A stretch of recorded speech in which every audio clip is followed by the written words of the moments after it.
Warahmatullahi wabarakatuh. Selamat pagi, salam sejahtera untuk kita semua. Selamat datang di acara Oasis, obrolan asyik dan inspiratif.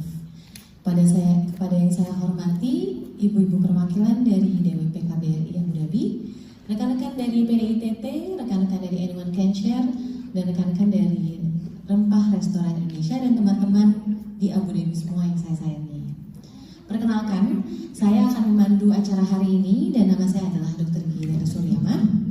Dan hari ini kita membahas tema yang mungkin berbeda ya. Masih dalam rangka International Mind Body Wellness Day pada 3 Januari, hari ini kita akan membahas tema mengenai dampak tekanan sosial dan kecemasan pada wanita. Mungkin hal ini sangat relate dengan kehidupan kita sendiri sebagai wanita ya. Dan untuk topik kali ini, kalau ada yang menyadari kenapa topik kali ini berbeda, karena topik kali ini merupakan kolaborasi dari dengan bidang psikologi. Dan Oasis tahun 2025 akan tampil lebih berwarna karena kita akan berkolaborasi dengan berbagai bidang untuk menghadirkan materi-materi di luar kedokteran ataupun kedokteran gigi. Jadi ditunggu untuk acara selanjutnya, itu insya Allah materinya akan lebih berwarna.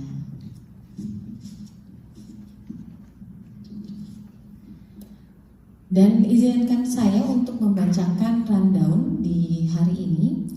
Setelah ini akan ada sambutan dari Dr. Ami Kalistasari dan penyerahan mandat koordinasi PDITT wilayah UAE oleh Dr. Ami Kalistasari kepada Dr. Rizka Aninda.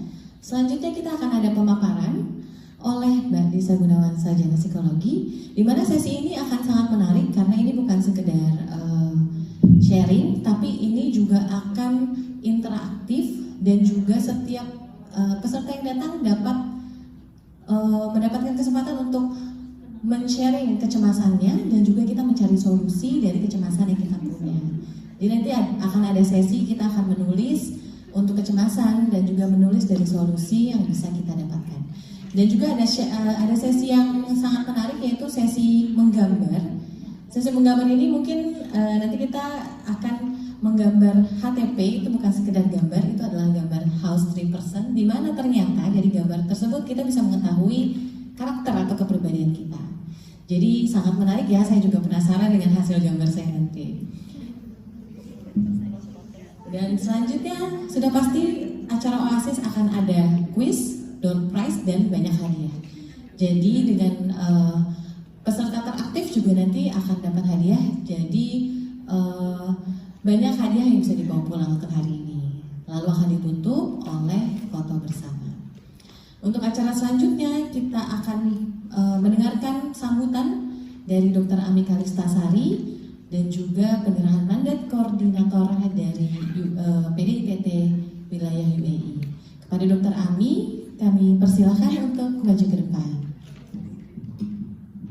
Assalamualaikum warahmatullahi wabarakatuh. Selamat pagi ibu-ibu semua. Kita ketemu lagi di bulan pertama tahun 2025. Seperti tadi yang sudah disampaikan oleh Ibu MC kita, Dr. Gigi Nelly, tahun 2025 ini Oasis ingin melakukan improvisasi. Kita akan berkolaborasi dengan disiplin-disiplin ilmu lainnya untuk sharing pengetahuan yang tentunya masih relevan dengan kehidupan kita sehari-hari. Tapi saya berdiri di sini ingin menyampaikan bahwa beberapa waktu lalu kami Persatuan Dokter Indonesia di Timur Tengah melakukan pemilihan kepengurusan baru. Alhamdulillah saya dipercaya untuk maju ke pengurus pusat, membawahi bukan hanya negara UAE saja, tetapi negara Oman dan Indonesia. Untuk teman-teman kami yang tadinya berdomisili di Timur Tengah, tapi sudah kembali ke Indonesia. Oleh karena itu, tongkat koordinasi wilayah UAE saya serahkan kepada sejawat saya, Dr. Rizka Aninda. Semoga para kolaborator Oasis DWP KBRI Abu Dhabi, Anyone Can Share, dan Rempah Restoran masih akan terus mensupport kita. Dan akhir kata, selama setahun saya melakukan koordinasi di UAE dan program Oasis ini. Jika ada salah kata atau salah tindakan yang kurang berkenan di hati para sahabat-sahabat Oasis, saya mohon maaf. Dan sekarang saya persilahkan kepada rekan saya Dr. Rizka Aninda untuk maju ke depan. Secara simbolis saya akan menyerahkan kepengurusan koordinasi wilayah UAE kepada Dr. Rizka Aninda. Selamat menjabat tugas ya. Oke, ibu-ibu, apa ya sebenarnya mau nggak mau ya. Jadi saya terima, insya Allah saya akan melanjutkan tongkat estafet ini. Semoga PDITT bisa makin maju, bisa makin memberikan manfaat untuk masyarakat Indonesia di Timur Tengah. Mohon bantuannya ya ibu-ibu, mohon supportnya. Selama ini terima kasih. Terima kasih. Baiklah, mari kita lanjutkan acara ini. Baik, terima kasih kepada Dr. Ami dan juga Dr. Rizka. Semoga selanjutnya acara PDITT dan juga acara Oasis ini akan semakin lebih baik lagi. Selanjutnya saya akan membacakan CV dari narasumber kita. Ini dengan topik yang sangat menarik. Beliau adalah Mbak Lisa Gunawan, sarjana psikologi, lulusan Fakultas Psikologi dari Universitas Erlangga Surabaya. Saat kuliah sempat menjadi volunteer di Hotline Service Surya milik Koran Surya yang memberikan konseling online lewat telepon dan memberikan sosialisasi lapangan. Dan pengalaman bekerja, beliau pernah bekerja di Bank DBS Indonesia tahun 2000 sampai 2005 dan di Board Longyear 2006 sampai 2011. Jadi tidak berlama-lama lagi, kita akan memulai sesi ini dan saya persilakan kepada Mbak Lisa Gunawan untuk maju ke depan dan memulai materi ini. Terima kasih.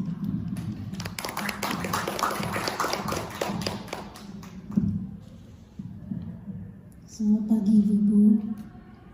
Salam kenal buat yang belum kenal saya, salam kenal. Pertama-tama saya ucapkan terima kasih pada Bu Dokter PDITT yang sudah memberikan kesempatan pagi ini untuk menjadi salah satu pembicara pertama untuk untuk tahun ini, yang semoga berikutnya banyak ibu-ibu lain yang akan juga bergabung ya. Pagi ini saya akan bawakan tema tentang dampak tekanan sosial terhadap kecemasan. Siapa ibu-ibu di sini yang suka cemas?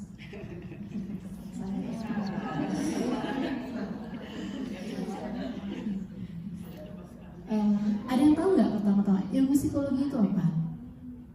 Ada yang tahu? Saya tahu ini ada yang satu lulusan psikologi juga di sini. Angkat tangan yang lulusan psikologi, ayo.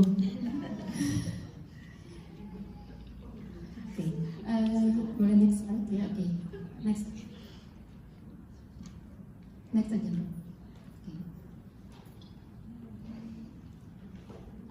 Next lagi. Psikologi itu adalah ilmu yang mempelajari perilaku, proses mental dan emosi manusia secara alamiah. Ada kata-kata alamiah. Berarti ada penelitian, ada jurnal, ada eksperimen. Jadi bukan hanya menebak-nebak. Next. Cabang utama ilmu psikologi itu adalah psikologi klinis, bisa dibaca detailnya, industri organisasi, psikologi pendidikan, psikologi sosial, dan psikologi perkembangan. Pada saat kuliah saya sendiri lebih menjurus ke psikologi klinis, karena bagi saya klinis itu adalah intisarinya psikologi, karena mempelajari segala macam gangguan mental dan emosi. Saya tertarik karena melihat sekitar itu orangnya unik-unik gitu. Jadi itu yang mendorong saya untuk masuk psikologi. Next. Aplikasi ilmu psikologi ada di terapi dan konseling. Misalnya ada dari kita yang perlu bukan sekedar curhat dengan teman, perlu penanganan yang lebih lanjut, kita bisa ke psikiater atau psikolog. Kemudian pendidikan pelatihan ini biasanya di sekolah dan di lembaga-lembaga pelatihan yang di luar sekolah, mereka juga biasanya pakai, ada konselor.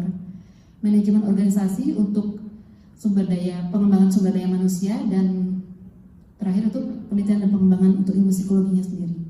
Kemudian next, kita masuk ke materinya ya.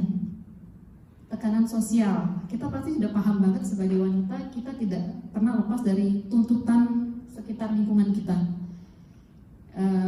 Beban mental, adanya norma sosial, dan juga pengaruh media sosial akhir-akhir ini sangat terasa banget ibu-ibu ya.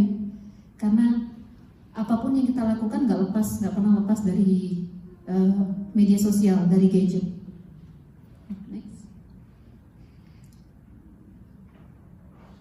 Ini boleh dibaca. Jenis tekanan sosialnya itu ada horizontal, vertikal, dan internal. Horizontal itu apa? Berarti kita dengan yang selevel, pasangan hidup, saudara, teman, rekan kerja, atau keluarga. Yang vertikal, yang ada supervisinya dari atas, orang tua ke anak, atasan ke bawahan, dosen atau guru ke murid. Kemudian dari internal itu dari diri kita sendiri. Apa yang kita inginkan, apa ekspektasi kita terhadap diri kita sendiri. Ya, bisa dibaca nih ya. Penyebab tekanan sosial, saya rasa kita semua relate ya, apalagi kita tinggal di luar Indonesia. Banyak tuntutan yang lebih biasanya diberikan oleh keluarga di Indonesia terhadap kita yang sudah bisa bekerja di luar. Dari sisi finansial dianggap lebih baik, dari sisi pendidikan juga dianggap lebih bagus, dari sisi kemapanan, kestabilan ekonomi biasanya jadi jujukan. Kalau ada yang perlu bantuan, biasanya dicari kita. Ada yang sudah ngerasain mungkin ya. Biasanya, kalau yang lain di Indonesia sudah nggak berhasil, coba deh ya di luar. Biasanya bisa gitu ya. Jadi kadang-kadang permintaan-permintaan itu jadi beban buat kita. Kalau kita tolak, ada rasa bersalah.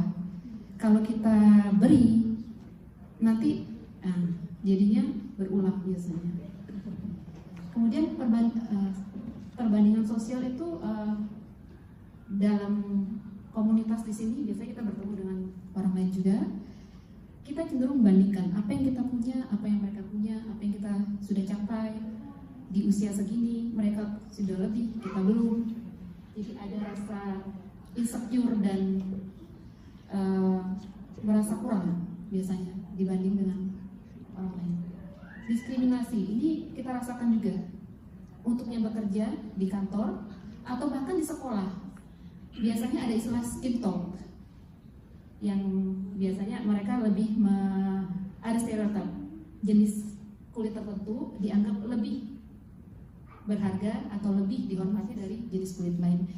Di sekolah pun ini dirasakan. Banyak yang kadang cerita ke saya bahwa anaknya atau bahkan orang tuanya juga mengalami hal yang sama. Jadi guru pun bersikap berbeda terhadap orang tua dengan penampilan tertentu dibanding dengan yang lain. Ya.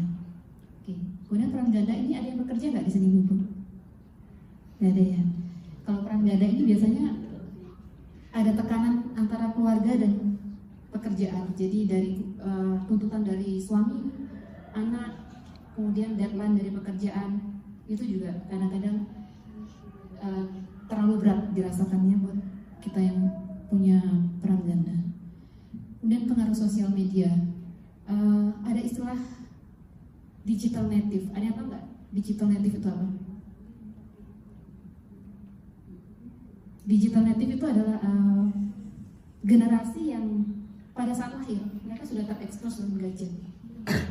Jadi untuk milenial, Gen Z ke atas, alpha, beta, begitu lahir jebret sudah baby shark, Jadi pengaruh sosial itu tinggi sekali Bu. Dari kita belajar, berteman, belanja, bahkan mencari jodoh itu lewat internet. Apalagi sekarang, setelah COVID kan akselerasinya tinggi sekali ya. Sebelum COVID mungkin kita masih belanja datang ke supermarket ya. Tapi setelah COVID semuanya online. Belajar pun online. Jadi otomatis kita terekspos setiap hari, apalagi sekarang banyak sekali reels, makanan enak, traveling setiap saat. Jadi kita ngerasa dia bisa kok, kita enggak ya gitu ya. Oke, next.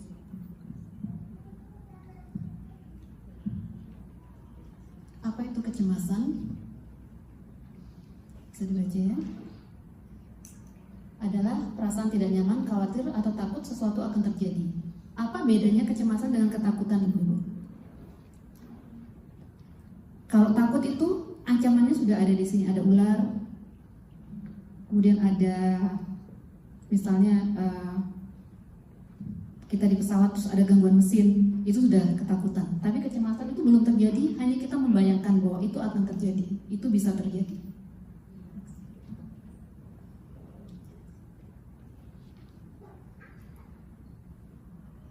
Nah, ini jenis-jenis kecemasan, ada banyak ya. Yang biasanya kita rasakan sebagai wanita itu yang pertama dan yang kedua, kecemasan umum dan kecemasan sosial. Kecemasan umum itu kita mengkhawatirkan setiap hal yang terjadi sehari-hari, misalnya kesehatan anak, hubungan dengan suami, hubungan dengan keluarga, kemudian hubungan dengan teman. Itu bisa berlangsung dengan baik atau tidak, anak sakit atau tidak, pekerjaan suami, cukupan gizi anak. Pada saat kita mau pergi juga kadang-kadang untuk ninggalin rumah kita harus mastiin berkali-kali semuanya itu. Kalau bawa-bawa biasanya pergi-pergi aja gitu ya Bu ya. Cuma biasanya ibu-ibu tuh kompor udah mati belum, colokan udah dicabut belum, hair dryer udah dicabut belum. Itu termasuk kecemasan hari-hari, kecemasan umum. Kecemasan sosial kembali lagi kaitannya dengan interaksi kita dengan komunitas sekitar kita. Ada perasaan, mungkin saya sebagai orang baru pertama kali takut ditolak. Bagaimana dengan perbedaan saya dengan sekitar saya? Apakah saya bisa diterima oleh lingkungan sosial saya dengan baik? Terutama bagi kita yang pindah ke sini pertama kali, itu terasa banget. Bisa terasa banget. Kemudian kecemasan panik itu tiba-tiba ada perubahan, kita panik misalnya dari sepi ke ramai. Ada orang yang tiba-tiba bisa sesak nafas atau bahkan bisa kolaps karena dia nggak tahan dengan suara, atau banyak orang itu terus dia ngerasa kayak tiba-tiba dia panik aja gitu, itu serangan panik attack. Kemudian fobia itu biasanya yang kita bisa takut pada belalang, takut pada bahkan ada lubang-lubang kecil, ketakutan pada tempat yang sempit, ketakutan berada di lingkungan yang ramai, itu juga termasuk fobia. Kecemasan pasca trauma adalah kecemasan yang berkepanjangan biasanya sifatnya setelah terjadinya hal buruk. Bisa jadi setelah kecelakaan, terjadinya kriminalitas, bullying, atau bahkan kekerasan dalam rumah tangga juga bisa menyebabkan trauma. Kemudian obsesif kompulsif adalah pikiran atau tindakan yang berulang, seperti mencuci tangan berulang-ulang, menata barang secara rapi, harus berurutan dari yang kecil ke yang gede, atau harus dalam jarak tertentu. Jadi itu dilakukan untuk memastikan bahwa semua yang ada itu ada di bawah kontrol kita. Kalau kita tidak melakukan itu atau mereka tidak melakukan itu, ada rasa cemas bahwa sesuatu itu tidak berjalan seperti yang kita mau gitu. Oke, next. Bisa dibaca. Ini kalau saya pribadi, kalau cemas itu biasanya gejala yang saya rasakan tuh jantung berdebar dan sakit kepala. Dan tentunya jadi sensi ya, jadi pemarah, agresif. Ada omongan dikit langsung ada anak misalnya, "Mama, ya, can I?" Gitu ya. Oke, jadi tiap orang beda-beda pasti. Di antaranya bisa dibaca di slide ini. Next.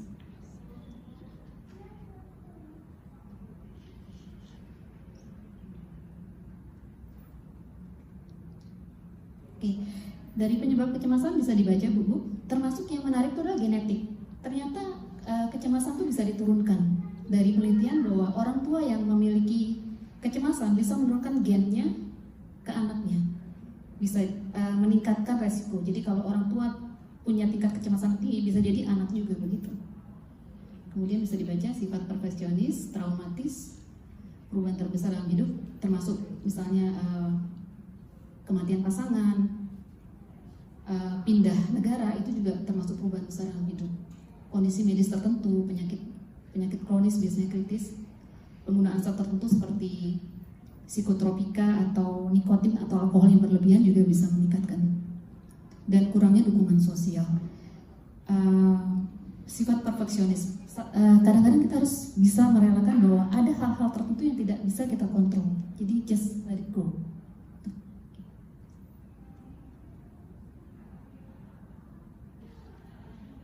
Ya.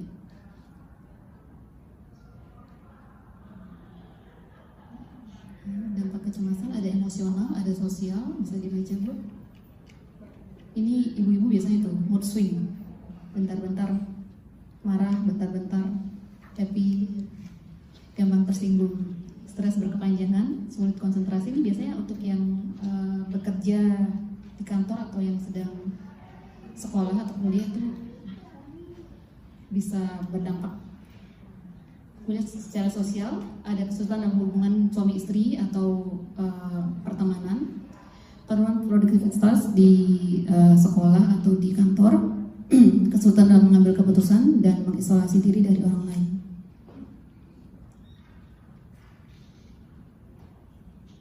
Cara mengatasi kecemasan bisa dibaca ya. Secara rohani tentunya kita berdoa pertama kali ya, relaksasi, meditasi, dukungan sosial. Secara fisik kita berolahraga teratur, tidur cukup, makan sehat. Kenapa olahraga? Karena olahraga merilis hormon endorfin yang mengatur emosi ya, mood ya, jadi lebih happy, lebih fokus. Jadi jika secara rohani dan fisik itu juga tidak membantu ibu-ibu, berarti kita harus ke tahap berikutnya, pengobatan medis yang lebih intens ya, melibatkan psikiater dan ada tata laksananya. Oke, kita ada slide singkat. Semua orang pasti pernah mengalami kecemasan. Kita cemas ketika harus menghadapi ujian, ketika mau interview kerja, ketika harus bayar tagihan, bahkan ketika harus berinteraksi dengan orang lain.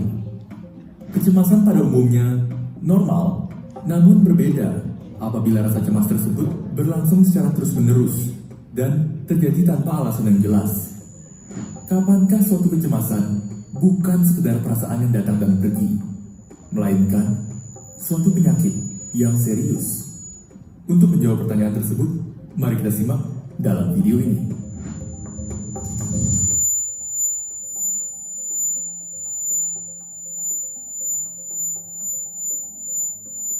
Sebelum kita mulai, mohon diingat untuk tidak mendiagnosa diri kalian sendiri. Apabila kalian atau seseorang yang kalian kenal mengalami gejala-gejala penyakit jiwa atau gangguan mental, harap hubungi psikolog atau psikiater profesional. Cek link di deskripsi untuk melihat penyedia layanan kesehatan mental terdekat. Mari kita pertama-tama melihat perbedaan antara rasa cemas dan rasa takut. Apabila kita umpamakan rasa takut sebagai perasaan kita saat bertarung, maka rasa cemas adalah perasaan kita pada malam sebelum pertarungan. Rasa takut ditimbulkan oleh suatu ancaman jelas yang ada di depan mata, sementara rasa cemas timbul akibat sesuatu yang akan terjadi. Ancaman yang tidak ada di depan mata, tetapi mungkin harus dihadapi di kemudian hari. Terdapat dua bagian otak yang memiliki peran besar dalam memicu perasaan cemas, yaitu amigdala dan prefrontal cortex. Bayangkan saja amigdala dan prefrontal cortex sebagai dua petugas mercusuar. Amigdala memantau ancaman yang akan datang, dan prefrontal cortex akan mengkonfirmasi apakah benar ada ancaman atau tidak. Namun bagi beberapa orang, bagian otak ini tidak berfungsi dengan benar. Amigdalanya terlalu sensitif dan akan melihat ancaman di mana-mana. Selebihnya, prefrontal cortex tidak efektif dalam memastikan ancaman. Perubahan pada otak inilah yang menyebabkan sejumlah gangguan kecemasan atau anxiety disorders terdapat sejumlah gangguan mental yang termasuk di dalam anxiety disorders. PTSD dan OCD juga dulunya termasuk dalam kategori ini, tapi sejak dikeluarkannya DSM-5, mereka kini berada di kategorinya sendiri. Untuk video ini, kita hanya akan membahas mengenai Generalized Anxiety Disorder atau gangguan kecemasan umum. Jadi, apa sebenarnya yang membedakan kecemasan biasa dan GAD? Bagi penyandang Generalized Anxiety Disorder, rasa cemas yang mereka alami harus muncul secara konsisten selama paling tidak 6 bulan. Kecemasan tersebut akan sangat sulit untuk dikontrol dan disertai pula dengan gejala-gejala lain seperti kesulitan tidur, nyeri otot, dan sakit perut. Faktor pembeda yang terbesar adalah bahwa kecemasan yang dialami penyandang GAD harus bersifat berlebihan. Dalam artian, ancaman yang mereka hadapi tidak ada atau tidak sebanding dengan respons cemas yang mereka rasakan. Manusia sebagai makhluk hidup yang amat sangat kompleks dapat menganggap banyak hal sebagai ancaman. Ambil contoh media sosial, fenomena dunia modern yang menjadi pemicu peningkatan kasus GAD belakangan ini. Manusia dari dulu hingga sekarang sangat mementingkan pandangan orang lain terhadapnya. Masuk akal karena bagi manusia primitif, apabila seseorang dikucilkan dari kelompoknya, bisa jadi dirinya akan mati. Dan kini, dengan adanya media sosial, rasa cemas tersebut semakin menjadi-jadi. Kita dapat merasa sendirian, terkucilkan, dan bahkan dipermalukan. Dan bagi penyandang GAD, perasaan-perasaan tersebut menjadi semakin tidak terbendung. Intinya adalah, anxiety disorder bukan salah penyandangnya. Coba tanyakan diri sendiri, misalkan kalian melihat orang difabel, apakah kalian akan bilang ke dia, ngapain sih di kursi roda terus? Jalan aja, kenapa sih? Sama seperti penyandang anxiety disorder, yang mereka alami adalah sesuatu yang nyata dan tidak bisa sekedar mereka abaikan. Oleh karena itu, daripada membuat mereka semakin tenggelam dalam lautan kecemasan, lebih baik kita berikan mereka validasi dan dukungan supaya dunia yang mereka hadapi menjadi sedikit lebih ramah. Sekian untuk video kali ini. Apabila Anda atau orang yang Anda kenal memerlukan layanan kesehatan mental, silakan cek link-link di deskripsi yang sudah kami sediakan. Dan jangan lupa untuk like, share, dan subscribe ke Neuron supaya kalian tidak ketinggalan video-video baru kami. Jika ada topik yang kalian ingin kami bahas, kalian bisa tulis juga di kolom komentar. Semua link untuk sumber yang kami gunakan dalam video ini dapat kalian lihat di kolom deskripsi. Terima kasih telah menonton, dan sampai jumpa di video berikutnya.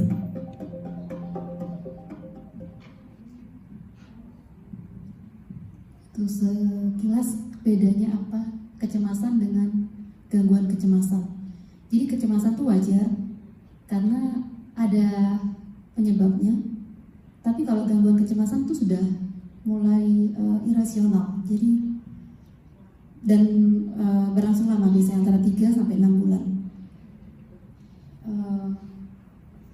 Untuk saya sendiri, saya mau sharing pengalaman saya sebagai orang yang pernah bekerja di tambang. Jadi saya itu 5 tahun di bank, kemudian dari bank pindah 5 tahun ikut perusahaan Amerika yang mempunyai proyek di tambang-tambang besar di Indonesia. Salah satunya adalah Newmont Nusa Tenggara. Dr. Nelly pernah di sana ya? Iya betul, pernah ke sana. Pernah ke Newmont. Newmont Nusa Tenggara ini salah satu tambang yang lokasinya bisa dibilang paling indah dibanding tambang-tambang lain di Indonesia. Saya pernah ke KPC, Kaltim Primakul, itu di Kalimantan, punya grup Bakri, tapi tidak seindah Newmont. Bisa dilihat Newmont itu dikelilingi oleh laut yang begitu landai dan biru. Kemudian di pinggir-pinggirnya banyak resort. Itu yang sebelah kanan atas itu open pit namanya, itu lokasi pengeborannya, lokasi tambangnya. Dan ini haul truck, truk-truk sebesar itu. Jadi setiap titik truk di sini itu gedenya segitu. Dan bannya aja lebih gede dari manusia. Jadi saya pernah kerja di Newmont Nusa Tenggara ini, ditugaskan di sini 2 tahun. Kemudian setelah itu saya pindah ke Kalimantan 2 tahun, tapi fly in fly out, jadi terbang ke sana sebulan atau 5 minggu kerja, kemudian terbang lagi balik ke Surabaya 3 minggu libur, fly in fly out. Pada saat itu saya masih single, belum married, belum punya anak. Kemanapun is okay, nggak ada rasa takut terbang dengan pesawat gede, karena lokasi tambang ini biasanya pelosok. Dari kota besar kita harus terbang lagi ke site yang lebih terpencil menggunakan pesawat kecil, seaplane, atau bahkan helikopter. Dan saya pernah ditugaskan di Halmahera. Setelah dari Newmont Nusa Tenggara saya ke Kalimantan, kemudian saya ke Halmahera. Di Halmahera itu hanya 1 bulan saja. Untuk sampai ke Halmahera dari Surabaya saya naik Lion, seingat saya waktu itu, atau Garuda ke Manado. Kemudian dari Manado naik pesawat kecil ke lokasi. Dari lokasi kembali ke Manado saya pernah naik helikopter. Helikopter itu isinya cuma 10. Dan kalau cuaca buruk, angin atau hujan itu goyang. Bahkan ada percikan air yang masuk kadang. Itu tidak ada rasa takut dulu, karena masih sendiri ya, cuma bawa badan sendiri. Jadi pergi aja bawa koper, pulang aja bawa koper gitu. Dan setelah dari Halmahera saya ditugaskan di Jakarta. Setelah sekitar 5 bulan saya di Jakarta, itu ada berita helikopter yang saya naikin jatuh. Nggak ada yang selamat. Jadi isinya 10 orang. Ada 1 yang selamat, orang Indonesia. 4 orang Australia meninggal, dan 5 orang staf dari Nusa Tenggara meninggal. Jadi heli yang pernah saya naikin jatuh. Apakah setelah itu saya takut naik pesawat? Enggak. Tetap aja naik pesawat kemana-mana. Tapi perbedaan yang saya rasakan adalah setelah saya menikah, hamil, dan punya anak, itu beda banget, Bu. Mungkin ada yang tahu kenapa. Kalau setelah kita menikah, punya anak itu, yang sebelumnya kita berani, jadi nyalinya turun sedikit. Ada yang tahu nggak kenapa? Karena memikirkan anak, keluarga, tanggung jawab gitu ya. Ada tanggung jawab. Kalau kita kenapa-kenapa, bapaknya sih nggak apa-apa ya Bu ya. Anaknya nih. Jadi setelah saya dengar berita ini, sekitar setahun itu saya masih fly out kemana-mana naik pesawat seperti biasa. Tapi setelah saya hamil, itu mulai ada kecemasan. Jadi setiap kali mau terbang itu ada rasa deg-deg. Setelah punya anak itu lebih lagi. Mau terbang itu sudah ada pikiran buruk, gimana kalau nanti pesawatnya delay? Saya bawa susunya cukup nggak ya? Bawa air panasnya cukup nggak ya? Bawa makanan cukup nggak ya untuk anak? Gimana kalau sudah masuk ke pesawat, tiba-tiba AC mati atau ada gangguan, ada delay lagi yang lebih panjang? Atau bagaimana jika sudah terbang tiba-tiba di atas ada turbulence atau ada kejadian yang membahayakan jiwa? Gimana saya bisa handle ini semua? Jadi itu pikiran setiap kali mau terbang begitu. Jadi akibatnya adalah bawaan nambah. Jadi yang dari 1 tas jadi 2 tas gitu untuk bawa naik ke atas. Kayak hal-hal seperti itu terjadi. Dari saya yang berani bekerja keliling pulau selama 5 tahun kemana-mana sendiri, itu untuk yang pergi naik pesawat 1 jam dari misalnya dari Surabaya ke Jakarta aja itu mulai cemas. Kemudian untuk berpergian sendiri secara darat, misalnya naik mobil atau apa dengan bawa anak, itu pun juga jadinya ada kecemasan. Tapi ada faktor pencetusnya karena saya punya tanggung jawab lebih. Ada hal yang rasional, bukan tiba-tiba saja saya takut terbang karena pikiran buruk yang tidak ada alasan. Jadi itu masih berupa kecemasan, bukan gangguan. Itu saya rasakan cukup lama sih, sampai anak-anak sudah agak gede baru sudah bisa lebih rilis, lebih santai. Mungkin ada yang dari ibu-ibu sekalian mau bercerita juga, ada yang pernah punya pengalaman sama seperti saya, atau mungkin dalam pekerjaan, dalam hubungan dengan lingkungan sosial, bisa. Ada ibu-ibu yang mau sharing mungkin? Ada selanjutnya ada, oke. Mbak Rizka akan bagikan 2 lembar kertas, yang pink dan yang biru, ke setiap peserta. Untuk yang pink boleh ibu-ibu tuliskan, yang biru ibu boleh tuliskan apa sih kegelisahan yang dirasakan sekarang, kecemasan, insecure. Mungkin Bu Ayu ada overthinking, ditulis aja yang biru. Kemudian yang pinknya solusinya apa? Jadi apa sih yang ibu-ibu harapkan dari keluarga, dari lingkungan sosial, dari komunitas, atau dari diri sendiri, apa yang harusnya bisa lebih baik? Jadi biru untuk kegelisahan, kecemasan, dan segala macam overthinking. Pink untuk solusi dan apa sih harapan yang dirasakan ke depannya ingin dicapai. Baik, jadi nanti akan diberikan ya 2 kertas, pink dan biru, dan red seal. Jadi bisa langsung ditulis aja. Nanti setelah ini kita langsung bisa sharing ya, kalau ada yang mau sharing mengenai membacakan. Ya, sharing mengenai membacakan nih, ternyata yang ada kecemasan yang akhirnya terbuka ketika menulis gitu. Jadi mungkin nanti ada yang sharing, sesi sharing. Kita berikan waktu sekitar 5 menit ya, Ibu, untuk menulis kira-kira kecemasan dan solusi apa sih yang bisa dilakukan. Yang pink solusi, yang biru itu kecemasan. Oke, kita beri waktu 5 menit. Setelah itu kita akan lanjutkan ke sesi sharing. Jadi kita lanjutkan ya. Semoga sudah tercover semua dengan menulis kecemasan tadi dan Terima kasih semua ibu-ibu sudah sharing. Sekarang boleh dipegang kertas birunya. Kertas birunya dipegang. Katakan bahwa ini kecemasan yang bisa saya atasi. Harus saya buang jauh-jauh dan dekat erat solusinya di dada.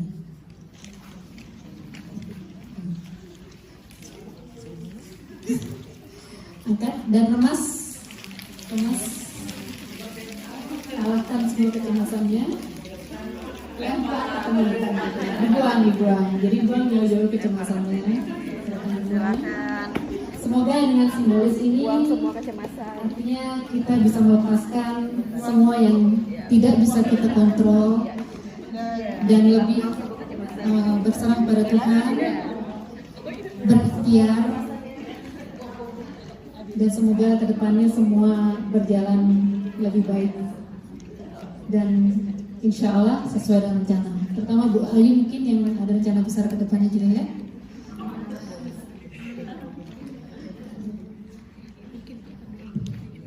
Oke. Untuk selanjutnya ibu-ibu kita akan lanjut ke seksi pelajaran menggambar. Ya. Jadi panitia akan bagikan kertas dan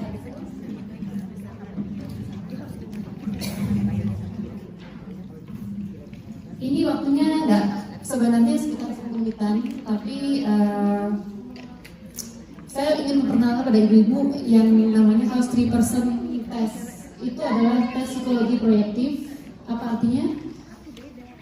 Proyektif artinya menggambarkan situasi emosi, kemampuan sosial dan pribadi seorang. Jadi ada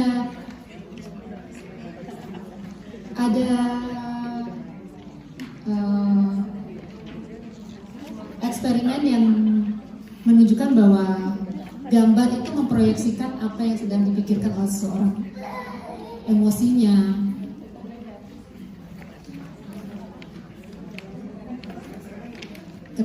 ketegangannya mungkin ya, sifat agresifnya itu akan tercermin dari gambar. Jadi yang saya minta untuk digambar adalah, maaf ya ternyata tidak ada meja, jadi boleh di dasar dengan apa aja yang bisa.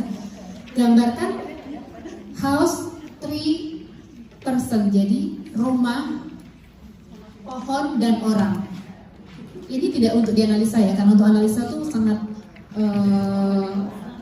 membutuhkan waktu dan harus ditata laksana dengan tepat. Jadi ini hanya sekedar games yang menunjukkan sebagaimana sih house 3 person test itu. Baik, jadi ini bertiga berjejer gitu ya? Ya, House. Pokoknya terserah kita. Iya. Yang penting ada 3 itu ya? Iya. Oke. Tidak ada perlu ya. Jadi bebas gunakan kertas itu untuk menggambar house 3 person.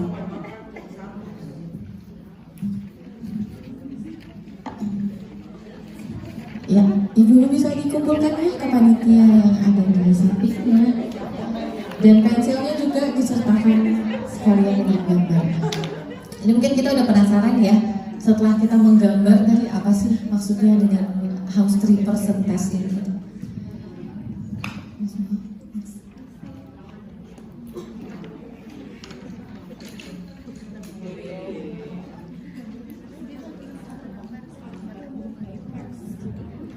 Sambil saya jelaskan sedikit ya, jadi house tree person ini adalah tes proyektif seperti tadi. Jadi ada penelitian yang menunjukkan bahwa gambar itu mencerminkan, merefleksikan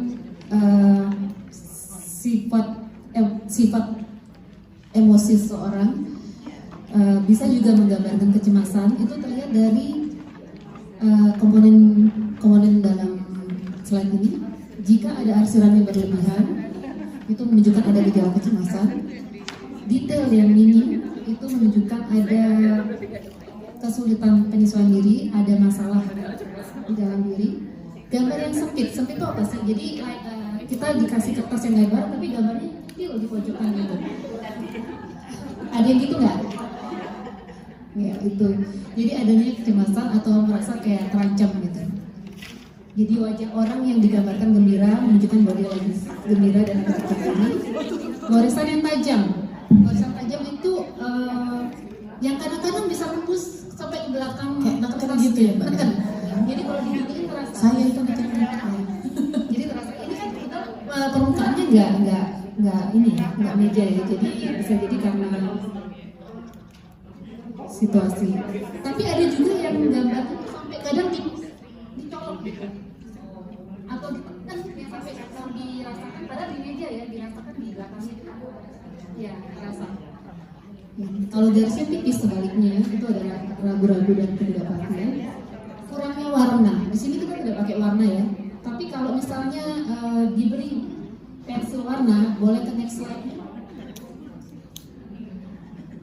Ini hanya contoh aja yang saya temukan karena semua tes psikologi itu sifatnya konfidensial. Jadi ini saya hanya sekedar gambaran aja bahwa analisanya akan seperti ini. Next. Jadi setiap komponennya dianalisa, rumahnya, pohonnya, orangnya, kemudian posisinya, besar kecilnya, letaknya, itu semuanya ada analisanya. Ini sekedar Mau di screenshot dulu, mungkin penasaran dengan hasil gambarnya, di foto maksudnya. Jadi baru kita lanjut. Jadi setelah itu ada kesimpulannya yang terkait dengan kondisi klinis. Next ya. Nah, ini saya lakukan percobaan ke anak saya sendiri, anak pertama dan anak kedua, yang kebetulan saya juga agak kaget dengan hasilnya. Begitu merepresentasikan karakter keduanya yang sangat berbeda. Jadi anak pertama ini lebih berwarna, karena memang dia sifatnya lebih ceria, lebih sociable, lebih outgoing. Kalau diajak banyak maunya, maksudnya mau gitu. Kalau diajak bermain, ayo. Diajak ke rumah teman dan stay di sana, ayo gitu. Jadi dari warnanya aja sudah berbeda, pilihan warnanya. Ini lebih ceria. Kemudian posisinya ada di luar pohon dan rumah. Ada analisa yang mengartikan bahwa pohon itu adalah figur ayah dan rumah itu adalah figur ibu. Jadi dia berani keluar, tidak ada di tengah-tengah. Sebaliknya anak kedua itu sifatnya lebih tertutup, lebih simple, lebih mau segala sesuatu itu sesuai dengan tracknya gitu. Dan itu aja. Jadi pilihan makanannya, pilihan rutinitasnya, pilihan acaranya, dia cenderung ada patternnya. Dari pilihan warnanya kelihatan. Jadi dia hanya memilih, padahal bahannya sama nih. Mereka punya bahan yang sama, tapi terlihat sekali. Yang ini lebih monoton pilihan warnanya. Kemudian dia ada di tengah-tengah. Dia lebih suka ada di tengah-tengah mama papanya, ada di sekitar rumah. Kebetulan hasilnya benar-benar saya juga agak kaget, merefleksikan sifat dari kedua anak yang sangat berbeda. Selisih umurnya hanya 1 tahun. Jadi itu hanya sekedar contoh. Jadi Untuk mengadministrasikan house free person yang benar itu ada aturannya, ini hanya sekedar gambaran saja. Kemudian sebagai kesimpulannya Ibu-Ibu, it's okay kalau kita merasa bahwa kita ada kecemasan, it's okay kalau segala sesuatu itu tidak berjalan dengan sesuai rencana kita, it's okay. Dan jika kita sudah merasa sangat terbebani dengan segala kecemasan yang kita rasakan, sharing, berbagi dengan teman, berbagi dengan keluarga, dan mencari solusi, bukan cuma curhat yang nggak ada faedahnya ya. Jadi diskusi yang mencari solusi. It's okay to ask for help and you are not alone. Kemudian sebagai penutup saya punya video dari ini teman baik saya satu kampus, satu angkatan. Beliau adalah Dr. Ferry Wiranteja. Dia baru saja diangkat sebagai Ketua Asosiasi Psikologi Industri dan Organisasi di Jawa Timur, dan beliau memiliki biro konsultannya sendiri yang ada di Jakarta. Dia buat video ini khusus untuk kita karena saya minta untuk ibu-ibu di KBRI.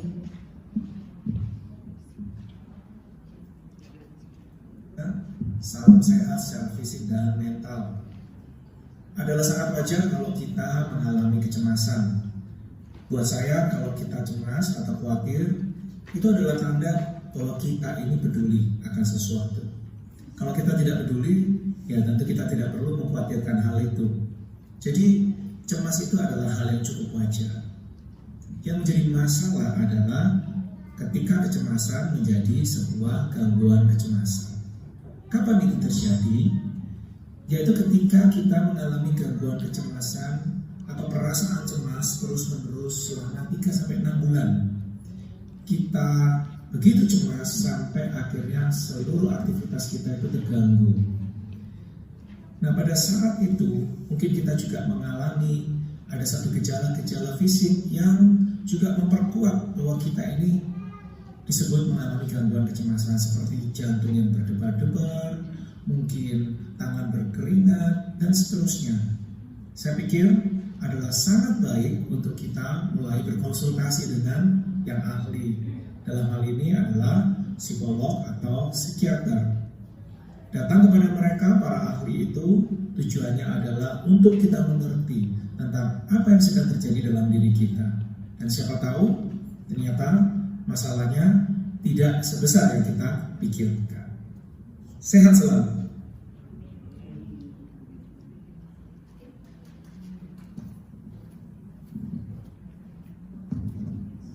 Ibu, sekian dari saya dan terima kasih. Saya kembalikan ke Ibu-Ibu PDITT untuk waktunya. Baik, terima kasih kepada Mbak Lisa. Tepuk tangan dulu kepada narasumber kita. Karena banyak sekali insight yang kita dapat dan juga dengan sharing, tadi kita bisa sedikit membuat lega dari beban mungkin yang kita sudah pikul gitu.